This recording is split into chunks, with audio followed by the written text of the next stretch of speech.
One Kewan TV1. Assalamualaikum warahmatullahi wabarakatuh. Alhamdulillah rabbil alamin. Allahumma shalli ala sayyidina Muhammad. Hari ini kita bicara tentang isu terkini di Negara Kesatuan Republik Indonesia.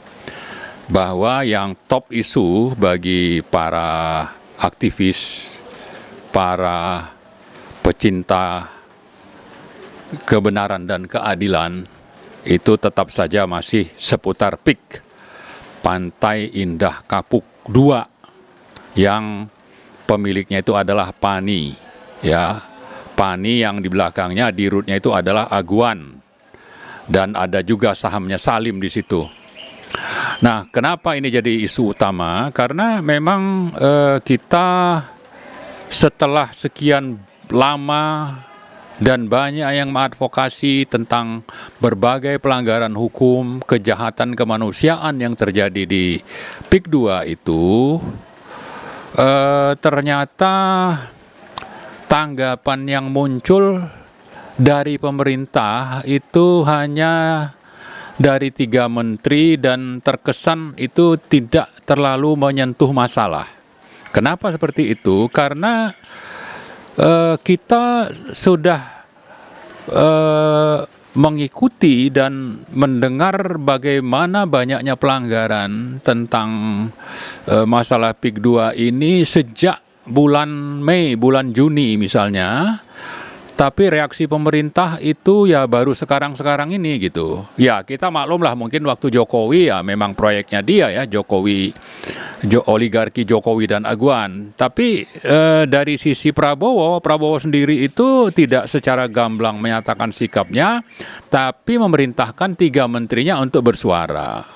Nah, kalau kita sementara di sisi lain, kalau kita lihat korban yang ada itu bisa puluhan ribu ya di sekitar 9 kecamatan, mulai dari kecamatan yang ada di timur Kosambi sampai mendekati Merak.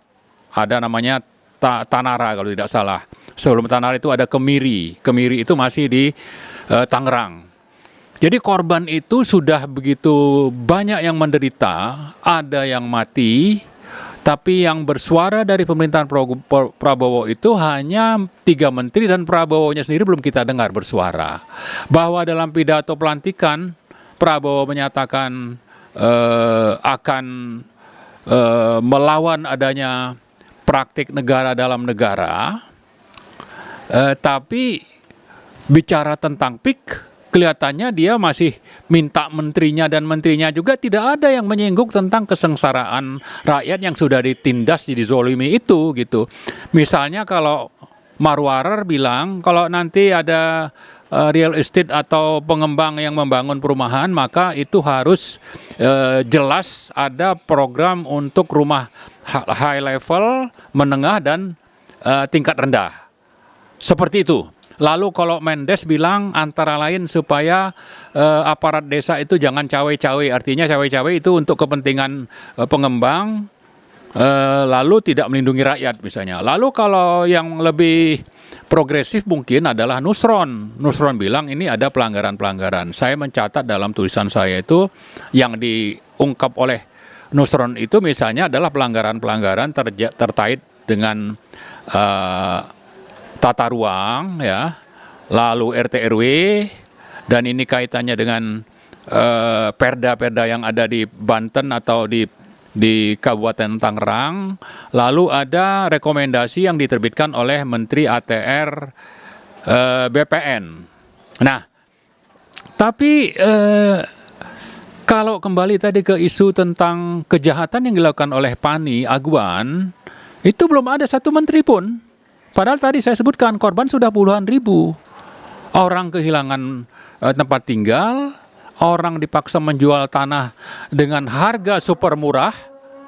Kemudian orang yang tidak punya pencaharian lagi, yang tadinya bertani atau melaut sebagai nelayan, atau punya tambak, atau sebagai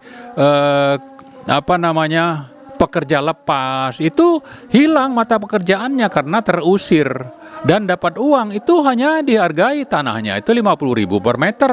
Nanti mereka jual di atas 30 juta per meter misalnya. Ini sudah nyata korban di lapangan. 3 menteri tadi tidak bicara, jangankan Prabowo, 3 menteri aja tadi tidak bicara gitu. Nah, begitu temuan atau komentar atau permasalahan yang diungkap Nusron tentang pelanggaran-pelanggaran itu muncul, maka kita justru melihat tanggapan dari PANI misalnya, sekretaris perusahaannya mengatakan bahwa tidak ada pelanggaran misalnya. Lalu dari sekretaris Kementerian Perekonomian yang di bawah Airlangga yang menerbitkan Permenko 6 2024 yang menjadikan PIK 2 sebagai PSN misalnya, itu mengatakan ini nanti bisa diselesaikan dengan mudah dengan dapat koordinasi katanya. Dan itu hanya menyangkut masalah legal proyek PIK 2. Tidak satu pun yang menyinggung tadi korban yang sudah begitu banyak dan menderita. Rakyat itu seolah-olah bukan rakyat Indonesia. Maka saya kembali tadi ke isu tentang negara PIK 2. Kenapa seperti itu saya nyatakan? Karena memang yang ada itu di Tangerang bagian utara itu ya negara PIK 2. Sementara negara KRI itu tidak hadir. Pejabat-pejabatnya itu sudah bergabung di dalam program jahat ala penjajah yang dimotori oleh pengusahanya itu Agwan Salim, lalu yang penguasanya itu Jokowi, Airlangga dan seterusnya dan seterusnya. Itulah yang ada. Jadi saya kira ke depan ini memang kita rakyat ini harus digalang ya, terutama rakyat-rakyat yang sudah jadi korban itu kita harapkan bisa kita kompilasi permasalahannya lalu kita gugat kepada pemerintah. Siapa tahu nanti akan turun pertolongan Allah ya. Kalau berharap kepada DPR itu kelihatannya juga sudah seperti menggantang asap. Sama juga dengan DPRD yang ada di Tangerang atau yang ada di Provinsi Banten. Mereka ini semuanya sudah dikangkangi oleh negara PIK 2 yang dipimpin oleh Agwan dan didukung penuh oleh Jokowi dan menteri-menteri yang tadinya berada di bawah kabinet Jokowi waktu dia jadi masih jadi presiden. Jadi dengan kondisi demikian, saya kira rakyat harus bangkit. Kita harus menggalang kekuatan, kita harus memberikan advokasi, dukungan, penyuluhan, bimbingan kepada rakyat yang sudah menjadi korban untuk kita secara sistematis dan berkelanjutan itu melakukan perlawanan. Itu satu hal. Hal lain adalah kita mau seluruh rakyat Indonesia, terutama yang ada di Jabodetabek, ini bangkit untuk melawan. Melawan apa? Melawan kezoliman negara PIK 2 ini. Karena negara KRI sudah tidak hadir di PIK 2, maka rakyat saya kira sudah waktunya untuk bangkit, minimal menyadarkan ya. Tadi saya menyinggung tentang 3 menteri Prabowo, lalu Prabowo-nya sendiri belum bersikap, maka dengan bangkitnya rakyat itu diharapkan bisa mengingatkan Prabowo, Anda itu presiden KRI dan tidak bersekutu mestinya dengan negara PIK 2. PIK 2 ini sudah zolim kepada negara yang ada di KRI. Anda jangan diam saja, Anda mewakili rakyat seluruh Indonesia untuk supaya ada penjajahan di negara PIK 2 itu dihentikan, dilawan. Jangan malah Anda diam saja. Saya kira itu pesan yang ingin kita sampaikan kepada Pak Prabowo. Jadi pertama tadi kepada rakyat untuk bangkit, kedua kepada Presiden Prabowo untuk menunjukkan kekuasaannya bahwa dia presiden, dia adalah panglima tertinggi, dia adalah penguasa tertinggi di negara KRI. Sementara negara KRI itu sebagian rakyatnya sudah dijajah di negara PIK 2, maka saatnya untuk bangkit, saatnya untuk maju paling depan memimpin perlawanan dari negara KRI kepada atau terhadap negara PIK 2. Saatnya Anda menunjukkan bahwa Anda itu memang Presiden Republik Indonesia. Saatnya untuk menunjukkan bahwa itu Anda adalah harimau, bukan kucing.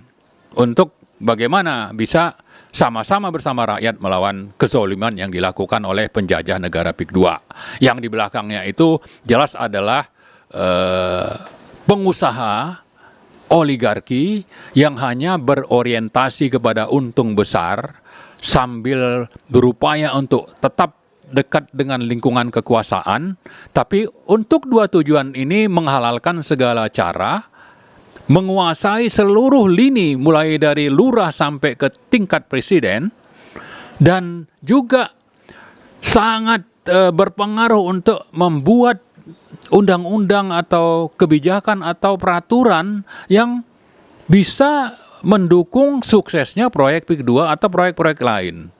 Nah, yang terakhir sekali saya ingin mengajak kepada kita semua di seluruh Indonesia untuk melawan model-model penjajahan negara PIK 2 ini di tempat lain. Misalnya, ada PSN yang sudah dimasukkan dalam lampiran Permenko nomor 6, itu misalnya BSD.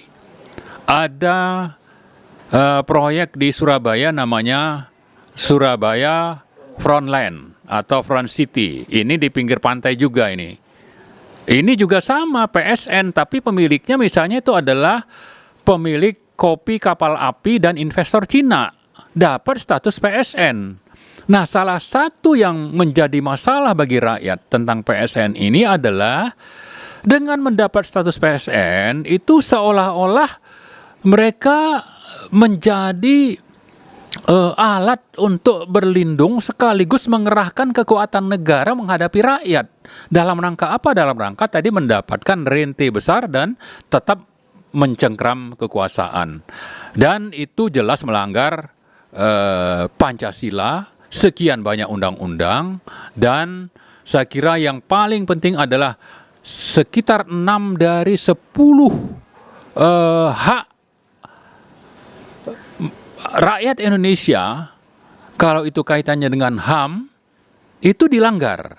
Jadi kalau bicara hak asasi manusia, orang Indonesia itu hidup di Indonesia itu punya 10 hak, misalnya, dalam konstitusi, maka 6-nya itu sudah dilanggar. Jadi ini memang hal yang sudah nyata, terbukti di lapangan. Tinggal sekarang bagaimana ini bisa berhenti. Tapi ini tidak akan pernah bisa berhenti kalau rakyat itu diam, ya. Kalau rakyat itu justru tidak berani untuk bersikap untuk melawan penjajah-penjajah. Kalau yang sekarang ada penjajah di Tangerang sana, negara PIK 2, sebetulnya penjajah sebelumnya itu sudah ada, misalnya penjajah yang ada di Rempang. Nanti ada penjajah yang ada di Surabaya tadi, atau nanti di Pantura. Mereka juga akan membangun yang namanya Giant Seawall, ya, itu di pantai utara Jawa itu. Ini bisa minimal seperti kenapa misalnya proyek reklamasi pantai utara itu dihentikan, karena di samping melanggar undang-undang juga itu merusak lingkungan. Dan yang namanya Great Seawall itu juga akan sama, dan sudah banyak pakar yang menyebutkan bahwa ini harus di stop.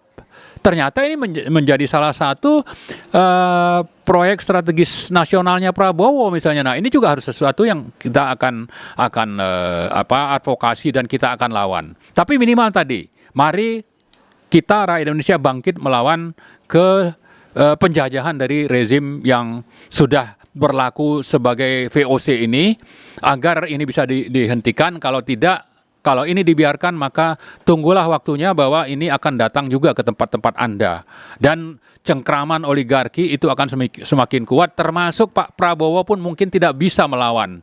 Sehingga dia bergabung dengan mereka. Nah, sebelum ke sana, Pak Prabowo kita ingatkan bahwa Anda itu Presiden Republik Indonesia, tapi rakyat juga kita ingatkan untuk mari bersama Pak Prabowo melawan kezoliman dari penjajah VOC, ala VOC yang ada namanya itu penjajah dari negara PIK 2. Pimpinannya itu adalah Agwan yang didukung oleh Jokowi. Saya kira begitu.